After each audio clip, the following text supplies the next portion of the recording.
Assalamualaikum warahmatullahi wabarakatuh.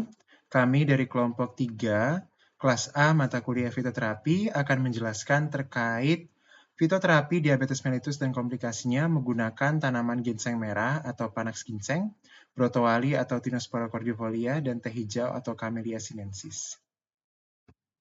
Berikut untuk anggota kelompok 3. Sebelum membahas fitoterapi dari diabetes mellitus dan komplikasinya, ada baiknya kita membahas terlebih dahulu terkait diabetes mellitus itu sendiri. Diabetes mellitus merupakan sekelompok penyakit metabolik yang dicirikan dengan kondisi hiperglikemia yang persisten. Secara historis, diabetes mellitus telah teridentifikasi selama ribuan tahun, di mana pada abad ke-5 sebelum Masehi, Sushruta pertama kali mengidentifikasi DM sebagai penyakit yang menimbulkan rasa manis pada urin. Kemudian pada abad kedua Masehi, Aretaeus dari Kapadokia mencetus istilah diabetes untuk kondisi di mana cairan mengalir keluar, yang menandakan salah satu manifestasi klinis yang umum terjadi pada pasien DM, yakni poliuria. Kemudian pada abad ke-17 Masehi, Thomas Willis mencetus istilah mellitus untuk menunjukkan rasa manis pada urin pengidap DM. Lalu secara kontemporer, diabetes mellitus memiliki definisi sebagai kondisi serius dan kronis yang terjadi saat meningkatnya kadar glukosa darah akibat kegagalan tubuh untuk memproduksi insulin atau kegagalan fungsi insulin yang telah diproduksi oleh tubuh. Untuk prevalensi atau epidemiologi dari diabetes mellitus sendiri di dunia pada tahun 2021, terdapat 537 juta orang dewasa di dunia yang mengidap DM. Dan diperkirakan pada tahun 2045 angka tersebut akan meningkat menjadi 783 juta jiwa. Di Indonesia sendiri, prevalensi DM mencapai 19,5 juta jiwa pada tahun 2021 dan diproyeksikan akan meningkat menjadi 40,7 juta jiwa pada tahun 2045. Berdasarkan etiologinya, diabetes mellitus dapat dibagi menjadi dua tipe, yakni DM tipe 1 dan DM tipe 2. DM tipe 1 disebabkan oleh autoimunitas yang menyerang sel beta pankreas. Autoimunitas muncul dari kombinasi faktor lingkungan seperti insulitis dan predisposisi genetik. Faktor lingkungan seperti insulitis atau infeksi dan inflamasi pada pulau Langerhans yang disebabkan oleh virus atau bakteri dapat memicu respon imun alami. Apabila seseorang memiliki predisposisi genetik DM tipe 1, insulitis yang terjadi dapat memicu pelepasan autoantibodi yang memediasi proses kerusakan sel beta pankreas oleh sel imun atau sistem imun yang pada akhirnya dapat menurunkan jumlah produksi insulin oleh pankreas sebagaimana yang ditunjukkan pada gambar di layar.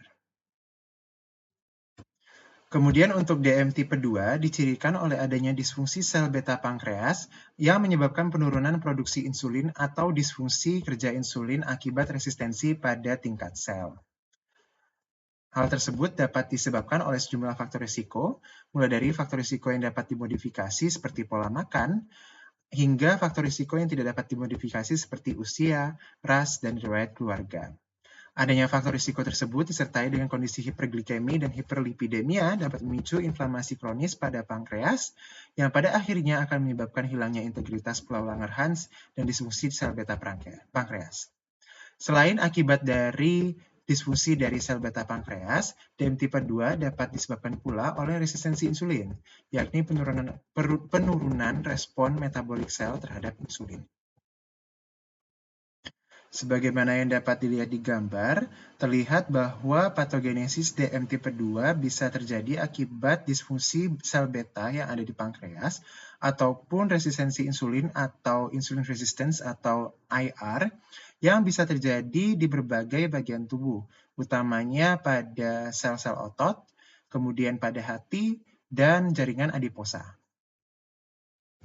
Untuk manifestasi klinis dari diabetes mellitus sendiri, terdapat 3 tanda utama dari diabetes mellitus, yakni poliuria, polidipsia, dan polifagia. Untuk poliuria sendiri adalah kondisi di mana seseorang memproduksi urin sebanyak lebih dari 3 liter per hari. Poliuria disebabkan oleh adanya diuresis osmotik, yaitu peningkatan ekskresi air pada ginjal akibat tingginya konsentrasi glukosa pada urin. Lalu untuk polidipsia adalah kondisi yang disebabkan oleh dehidrasi akibat dari poliuria itu sendiri, sehingga bisa menyebabkan seseorang untuk selalu merasa haus dan ingin minum terus. Kemudian, keluarnya glukosa melalui urin berimplikasi pada hilangnya kalori yang seharusnya dapat diserap oleh sel. Oleh karena itu, pengidap DM umumnya memiliki kecenderungan untuk makan dalam jumlah besar untuk mengkompensasi kalori yang hilang dalam bentuk glukosa, sehingga menyebabkan gejala atau manifestasi yang disebut sebagai polifagia. Selain manifestasi klinis utama tersebut, terdapat beberapa manifestasi klinis minor yang juga terjadi pada pengidap DM, seperti penurunan berat badan tanpa penyebab yang jelas, sering lelah, mulut kering, gatal-gatal, dan lain sebagainya. Agar diagnosis diabetes mellitus dapat ditegakkan, terdapat 4 kriteria yang salah satunya harus dipenuhi terlebih dahulu, yakni kadar glukosa darah puasa lebih dari atau sama dengan 126 mg per desiliter, atau kadar glukosa darah 2 jam setelah tes toleransi glukosa oral atau TTGO lebih dari atau sama dengan 200 mg per desiliter, atau kadar glukosa darah sewaktu lebih dari atau sama dengan 200 mg per desiliter, atau kadar HbA1c lebih dari atau sama dengan 6,5%. Kriteria diagnosis ini diambil dari tata laksana, pedoman tata laksana diabetes mellitus tipe 2 yang diterbitkan oleh Perkumpulan Endokrinologi Indonesia pada tahun 2021. Baik, selanjutnya kita akan membahas komplikasi yang terjadi pada diabetes mellitus. Di sini komplikasi diabetes mellitus terbagi menjadi 3. Pertama ada komplikasi akut, contohnya diabetes ketoasidosis atau KAD dan hiperglikemi hiperosmolar state atau HHS. Yang kedua ada komplikasi makrovaskular, contohnya adalah stroke dan penyakit kardiovaskular. Yang ketiga adalah komplikasi mikrovaskular, contohnya adalah diabetes neuropati, diabetes nefropati, dan diabetes retinopati. Baik, mari kita bahas satu persatu komplikasi pada diabetes mellitus. Yang pertama adalah ketoasidosis diabetik. Jadi ketoasidosis diabetik ini merupakan keadaan akut hiperglikemi yang mengancam jiwa penderita diabetes mellitus. Kondisi hiperglikemi ini disebabkan karena tubuh itu kekurangan hormon insulin absolut atau tidak ada insulin sama sekali dalam tubuh. Kemudian tubuh juga kekurangan insulin relatif, di mana kadar insulin dalam tubuh ini tidak cukup untuk memproduksi keton, serta terjadi peningkatan hormon kontraregulasi secara bersamaan. Nah, peningkatan hormon kontraregulasi ini menyebabkan gejala klinis berupa kondisi hiperglikemi atau kadar gula dalam tubuh tinggi, asidosis metabolik, atau terjadi penurunan pH dalam darah, dan terjadi ketosis atau kadar keton dalam darah atau urinnya tadi meningkat atau lebih dari 3,0 mmol per liter. Kemudian diabetes ketoasidosis ini sebagian besar dapat terjadi pada diabetes tipe 1 dan diabetes tipe 2 yang tidak terkontrol. Penyebabnya bisa terjadi karena kerusakan autoimun pada sel beta Langerhans. Kemudian terapi yang digunakan yaitu dengan hormon insulin dan mengganti cairan elektrolit dan memberikan cairan pengganti elektrolit. Selanjutnya komplikasi yang kedua yaitu hiperglikemi hiperosmolar state. Jadi HHS ini merupakan komplikasi akut parah yang terjadi karena hiperglikemi yang berat, hiperosmolaritas, dan dehidrasi ekstrim yang terjadi tanpa ketosis. Perbedaannya dengan ketosis diabetik, HHS cenderung lambat dan gejalanya progresif. Kemudian pada HHS dijumpai pH darah pasiennya itu kurang dari 7,3, kemudian ada elektrolit bikarbonatnya kurang dari 15 mmol per liter. Kemudian perbedaannya dengan ketoasidosis diabetik sendiri, HS itu cenderung terjadi pada pasien diabetes mellitus tipe 2. Kemudian terapi yang biasanya digunakan adalah insulin. Selanjutnya adalah komplikasi makrovaskular. Sesuai namanya, komplikasi makrovaskular terjadi apabila ada kerusakan dalam pembuluh darah besar. Kerusakan ini dapat menyebabkan berbagai macam penyakit seperti stroke dan penyakit kardiovaskular. Kemudian faktor penyebabnya sendiri karena pembentukan plak aterosklerosis. Jadi pembentukan plak aterosklerosis di sini diawali dengan kondisi hiperglikemi. Kondisi kadar gula dalam darah tinggi menyebabkan viskositas darah menjadi meningkat. Peningkatan viskositas darah dapat menyebabkan gangguan aliran darah sehingga memicu pengeluaran stres oksidatif. Stres oksidatif ini dapat merusak endotel dan mengeluarkan mediator-mediator inflamasi. Kemudian pada komplikasi makrovaskular di sini terjadi pada diabetes mellitus tipe 2. Selanjutnya adalah komplikasi mikrovaskular. Untuk komplikasi mikrovaskular sendiri itu terjadi pada pembuluh darah kecil yang dapat menyebabkan penyakit diabetes neuropati, penyakit diabetes nefropati, dan diabetes retinopati. Untuk diabetes nefropati di sini menyerang ginjal dan dapat menyebabkan gagal ginjal berat. Untuk diabetes neuropati menyerang pada saraf dan menyebabkan ulkus pada kaki, dan yang diabetes retinopati menyerang mata dan dapat menyebabkan kebutaan. Diabetes neuropati menyerang pembuluh darah arteri yang menyuplai darah ke perifer. Gejalanya dapat bervariasi, bisa tanpa keluhan hingga nyeri berat. Kemudian gejalanya ini muncul bergantung pada ukuran dan tingkat kerusakan saraf. Nah, kerusakan saraf di sini dapat menyebabkan kulit menjadi kering, pecah-pecah hingga deformitas. Selain itu, pada diabetes neuropati juga terjadi penurunan persepsi nyeri, sehingga pada pasien diabetes neuropati tersebut pasien tidak menyadari adanya ulkus pada kakinya. Nah, ternyata kerusakan saraf tersebut juga selain terjadi pada diabetes neuropati juga terjadi pada diabetes nefropati dan diabetes retinopati. Selanjutnya, tanaman-tanaman yang dapat digunakan untuk mengobati penyakit diabetes. Yang pertama yaitu ginseng merah atau panah ginseng Chiamai. Yaitu taksonomi tanaman dari panah ginseng. Panah ginseng berasal dari kingdom Plantae, divisi Trichoepitha, kelas Magnolopsida, ordo Apiales, famili Araliaceae, genus Panaxel, dan 6 spesies panah ginseng Chiamai. Selanjutnya morfologi tanamannya. Ginseng Korea atau ginseng merah adalah tumbuhan herba musiman yang tumbuh tinggi 30 hingga 60 cm. Tumbuhan ini mempunyai akar tunggang berbentuk gelondong atau silinder. Tumbuhan ini menghasilkan 3 sampai 6 helai daun majemuk palmet dengan tiap daun mempunyai 3 sampai 5 helai daun.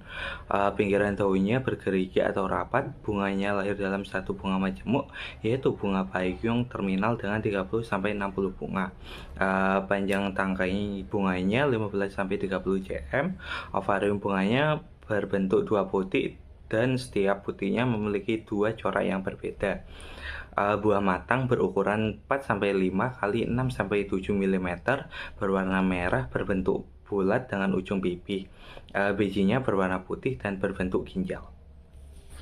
Yaitu bagian yang digunakan. Banyak penelitian yang telah dilakukan untuk menginvestigasi aktivitas farmakologi dari tanaman ginseng.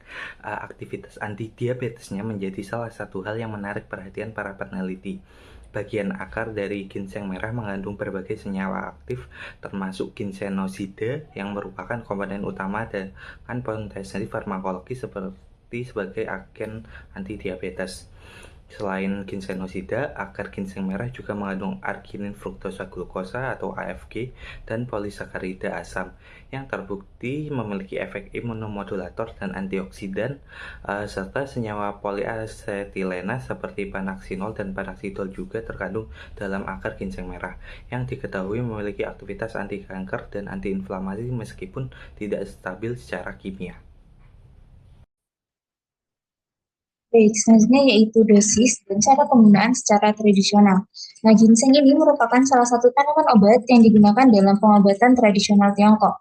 Ginseng telah digunakan sejak lama dalam pengobatan anti-diabetes dan pada dinasti Song telah direkomendasikan dalam Formularies of the Bureau of People's Welfare Pharmacies.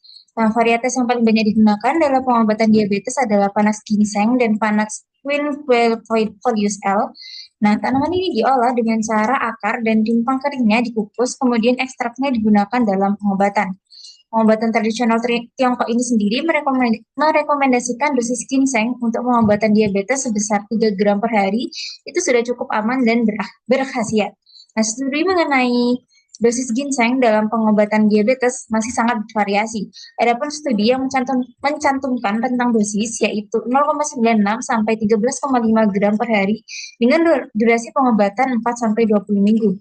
Efek ginseng pada HbA1c mungkin signifikan dengan durasi pengobatan yaitu lebih dari 3 bulan atau setara dengan waktu paru sel darah merah. Meskipun dosis masih sangat bervariasi, hasil terkini menunjukkan bahwa terapi ginseng memberikan kontrol glikemik yang lebih baik dengan profil keamanan yang sangat baik. Selanjutnya yaitu senyawa aktif. Nah, ginseng ini mengandung berbagai macam komponen senyawa seperti saponin, polisakarida, poliasetilen, fenol, dan juga alkaloid. Senyawa yang dianggap paling bertanggung jawab dalam memberikan aktivitas anti-diabetes adalah saponin ginseng yang dikenal sebagai ginsenosides. Ginsenosides ini diklasifikasikan termasuk dalam famili Damaren dan terdiri dari struktur 4 cincin yaitu ginsenosides Rb1, Rg3, Re, dan Rg1.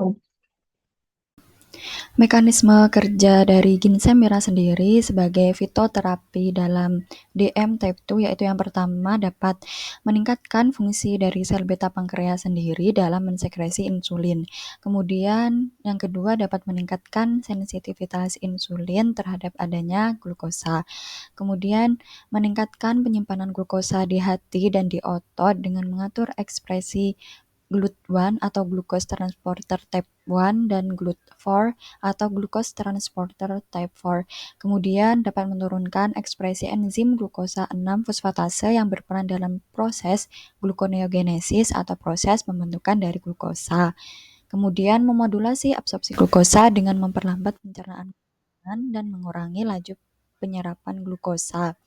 Selanjutnya yang terakhir yaitu dapat mempengaruhi proses pembuangan glukosa dengan meningkatkan aktivitas enzim pembuangan glukosa seperti enzim isomerase atau enzim laktat dehidrogenase. Baik, selanjutnya adalah kontraindikasi dari ginseng merah. Ginseng merah sendiri dikontraindikasikan kepada wanita hamil, di mana salah satu komponen kimia di dalamnya dapat mengakibatkan terjadinya kecacatan pada bayi ketika baru lahir. Kemudian ginseng merah juga perlu digunakan secara hati-hati pada pasien diabetes, gangguan pembekuan darah, kondisi sensitif hormon seperti kanker payudara, penyakit autoimun, dan juga endometriosis. Ginseng merah juga dikontraindikasikan terhadap pasien skizofrenia yang mana dapat menyebabkan terjadinya agitasi. Selanjutnya interaksi antara ginseng merah dengan beberapa obat dan juga makanan, di mana pertama ada interaksi dengan obat anti-diabetes yaitu metformin, yang mana dapat mengakibatkan efek aditif atau sinergis dalam menurunkan kadar glukosa darah. Namun perlu diperhatikan juga apabila ginseng merah mengakibatkan efek anti-diabetes, maka perlu dicek juga secara karena dapat menimbulkan resiko terjadinya efek samping yaitu hipoglikemik. Kemudian interaksi dengan makanan atau minuman yang mengandung kafein, di mana di sini dapat meningkatkan efek stimulan sistem saraf apabila dikonsumsi dengan makanan dan minuman yang mengandung kafein tersebut, di mana efeknya darah dapat meningkatkan kedua parameter tersebut. Jadi perlu hati-hati ketika menggunakan ginseng merah dengan kafein karena dapat meningkatkan denyut jantung dan juga tekanan darah.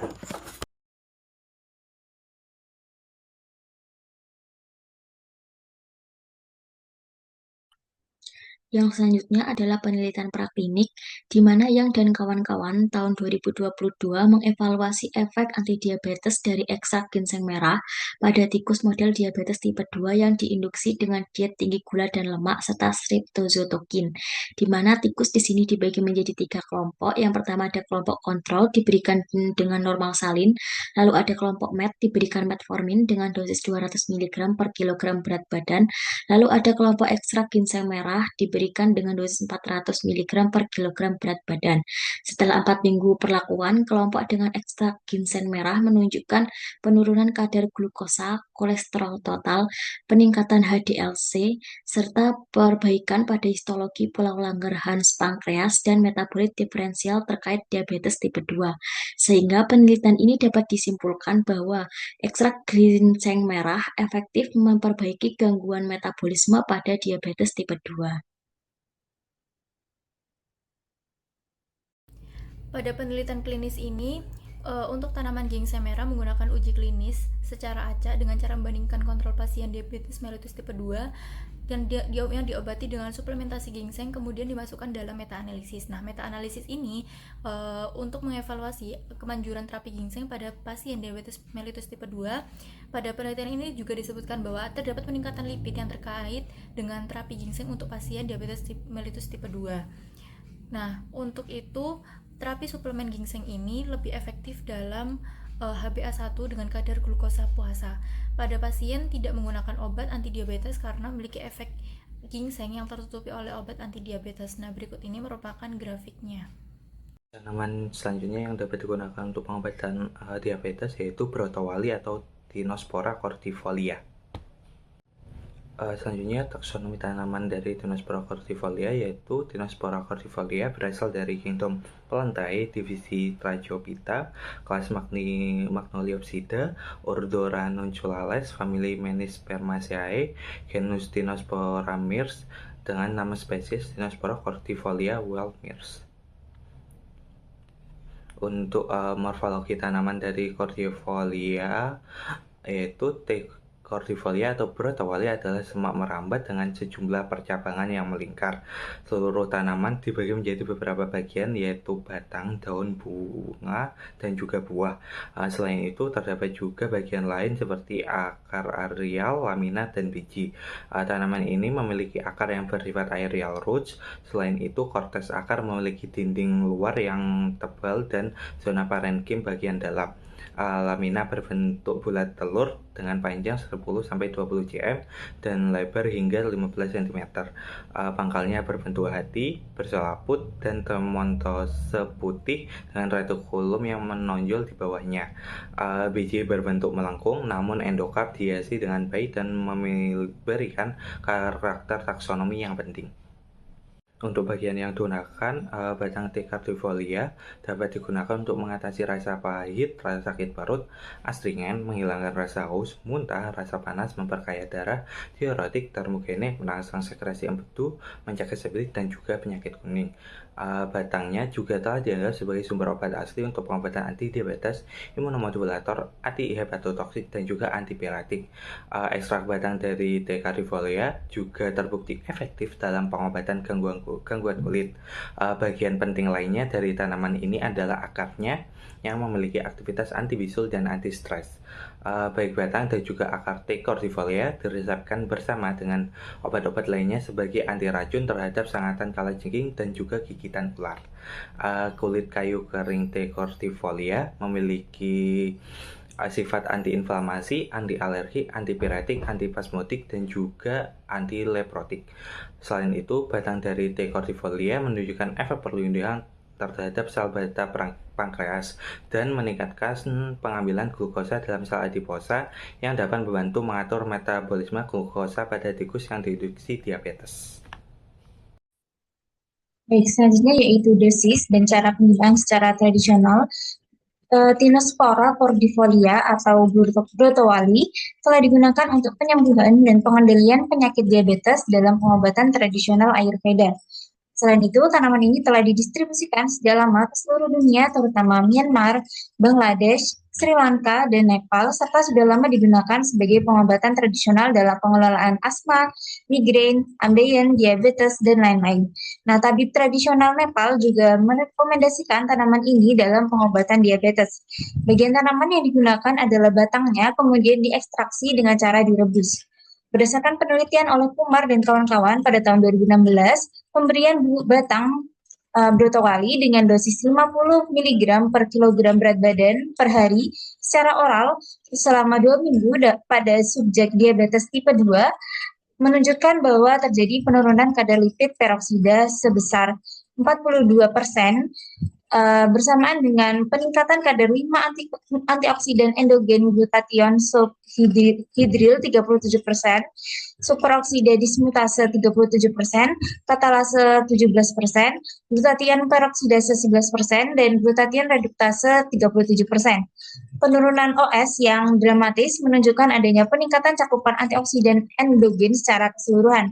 Oleh karena itu, brotowali sangat direkomendasikan dalam pengobatan diabetes mellitus tipe 2. Selanjutnya yaitu senyawa aktif.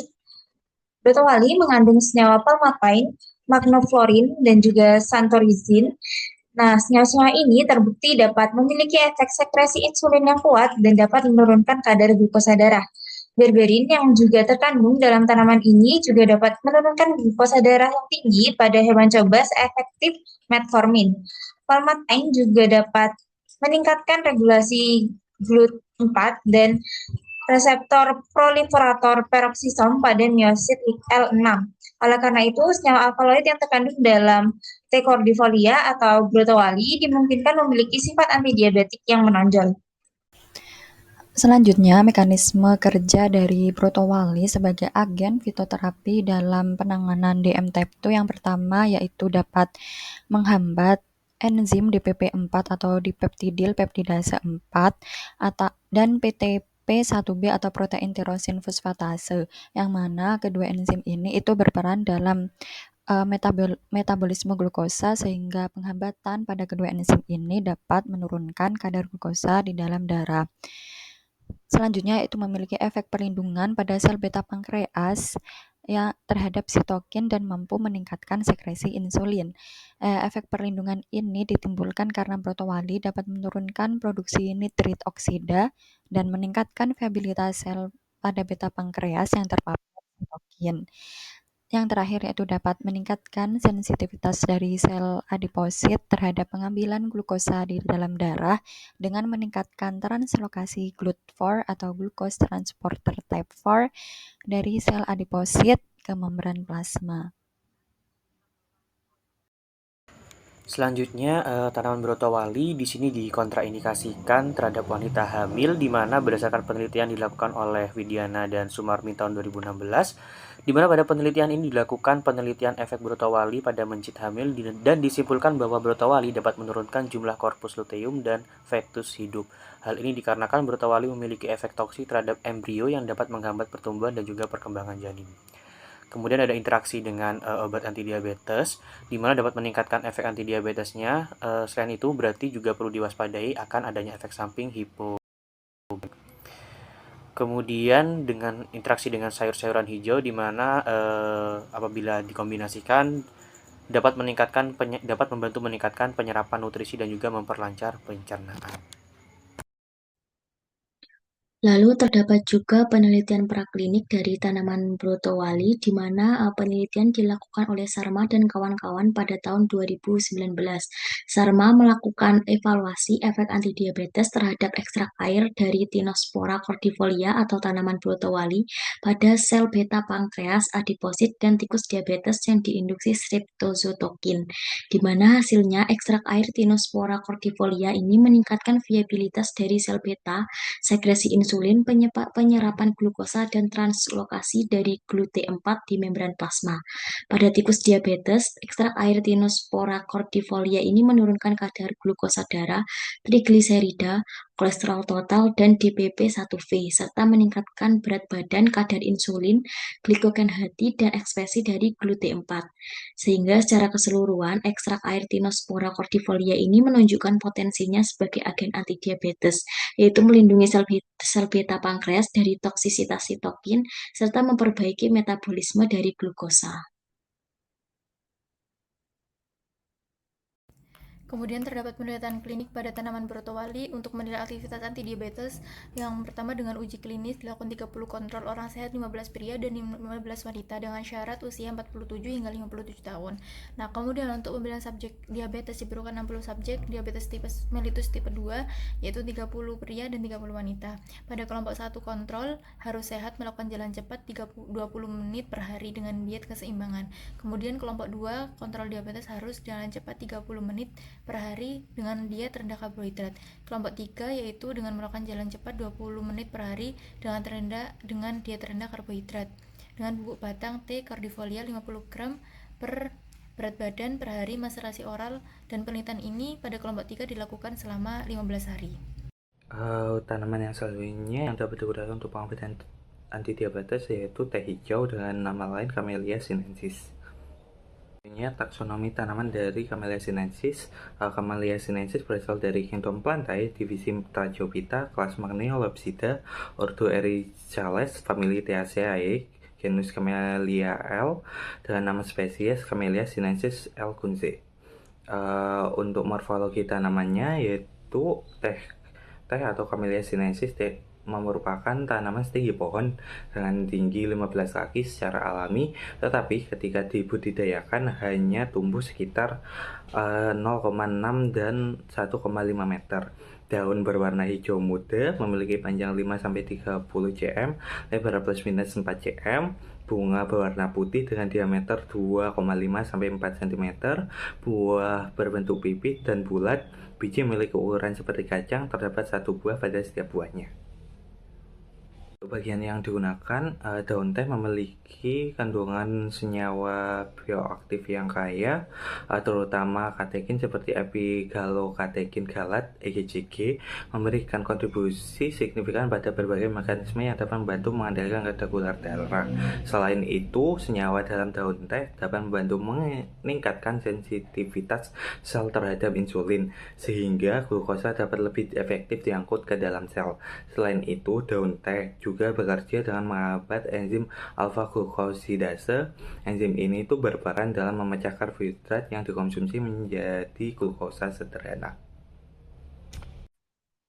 Baik, selanjutnya yaitu dosis dan cara penggunaan secara tradisional. Teh hijau telah banyak dikonsumsi di India, Tiongkok, Jepang, dan Thailand. Dalam pengobatan tradisional Tiongkok dan India, teh hijau digunakan sebagai stimulan, diuretik untuk memperlancar pengeluaran urin, astringen untuk mengendalikan pendarahan dan membantu penyembuhan luka, dan untuk meningkatkan kesehatan jantung. Adapun khasiat tradisional teh hijau lainnya adalah dapat mengobati perut kembung, mengatur suhu tubuh dan gula darah, memperlancar pencernaan, dan meningkatkan proses mental.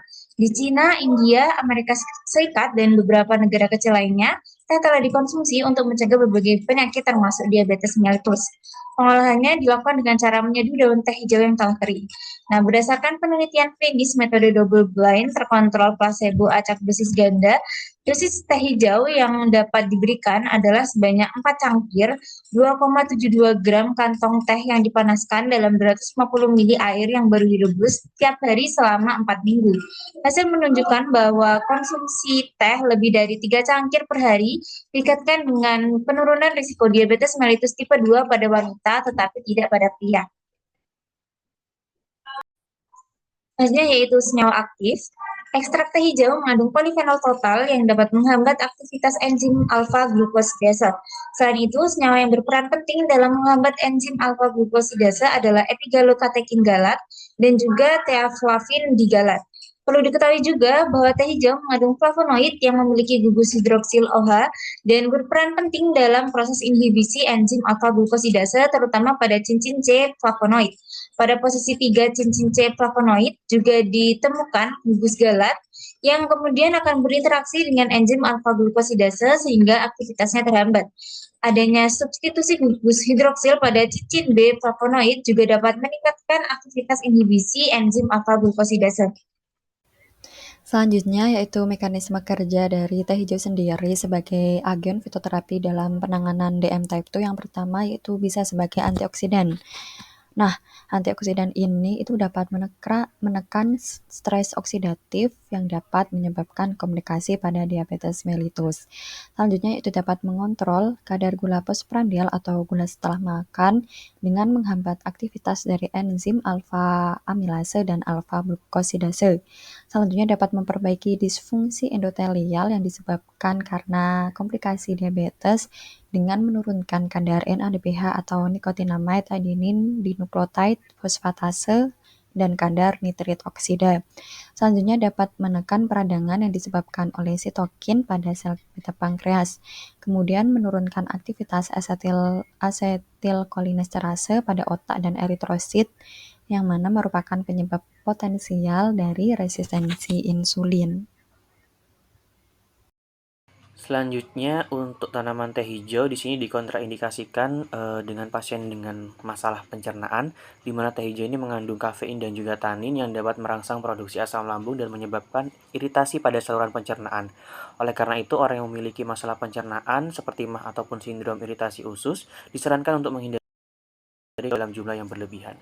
Kemudian juga dikontraindikasikan terhadap wanita hamil di mana mengkonsumsi teh hijau secara berlebihan dapat meningkatkan risiko keguguran atau masalah kesehatan lainnya selama kehamilan karena mengandung kafein. Selain itu, sejumlah kecil senyawa katekin dalam teh hijau dapat masuk ke dalam air susu ibu atau ASI meskipun dampaknya terhadap bayi masih belum sepenuhnya dipahami. Kemudian untuk interaksi sendiri di sini teh hijau berinteraksi dengan obat antikoagulan, di mana teh hijau mengandung vitamin K dalam jumlah kecil yang dapat mempengaruhi proses pembekuan darah, terutama jika dikonsumsi dalam jumlah banyak. Ini bisa berinteraksi dengan obat antikoagulan seperti warfarin. Kemudian berinteraksi juga dengan obat antidiabetes, di mana teh hijau dapat menurunkan kadar gula darah yang dapat meningkatkan efek obat-obatan penurun gula darah seperti metformin, golongan sulfonil urea, atau insulin.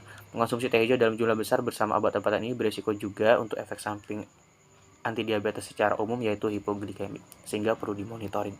Kemudian ada interaksi dengan kafein berpotensi menimbulkan efek samping seperti kecemasan, gangguan tidur, dan juga peningkatan detak jantung. Kemudian terdapat juga penelitian praklinik dari tanaman teh hijau dilakukan oleh Hafsah dan Simanjuntak pada tahun 2020, di mana penelitian ini menunjukkan bahwa ekstrak teh hijau atau Camellia sinensis efektif menurunkan kadar glukosa darah puasa pada tikus wistar yang diinduksi aloksan, di mana pada penelitian ini tikus dibagi menjadi 6 kelompok, ada kelompok kontrol, kelompok glibenclamid, dan kelompok teh hijau dengan 3 dosis, yaitu pada dosis 200, 400, dan 800 mg per kilogram berat badan. Setelah 16 hari perlakuan, kelompok dengan dosis 600 mg per kilogram berat badan ini menunjukkan kadar glukosa darah puasa sebesar 74,59%. Efek antihiperglikemik teh hijau ini dikaitkan dengan kandungan polifenol dan triterpenoid yang mampu menghambat absorpsi dari glukosa, meningkatkan sintesis insulin, dan meregenerasi sel beta pankreas. Senyawa EGCG dari ekstrak teh hijau ini berperan utama dengan menghambat enzim alfa-glukosidase, meningkatkan sekresi insulin, serta melindungi sel dari stres oksidatif. Uji statistik juga menunjukkan bahwa penurunan kadar glukosa darah puasa yang signifikan dengan dosis yang lebih tinggi, yang memberikan efek yang lebih besar. Kemudian untuk penelitian klinik pada teh hijau menggunakan metode double blind yang menunjukkan bahwa tidak menunjukkan efek hipoglikemia pada orang dewasa dengan diabetes mellitus tipe 2. Namun ada studi kasus kontrol yang melibatkan 600 anak, diabetes mereka meningkat setelah minum konsumsi 1 cangkir teh. Namun pada kasus lain juga tidak ada efek signifikan pada glukosa darah dengan konsentrasi insulin yang diamati pada pasien diabetes mellitus tipe 2 yang diminum 4 cangkir teh yang direbus selama 4 minggu. Berikut ini daftar pustaka yang kami gunakan.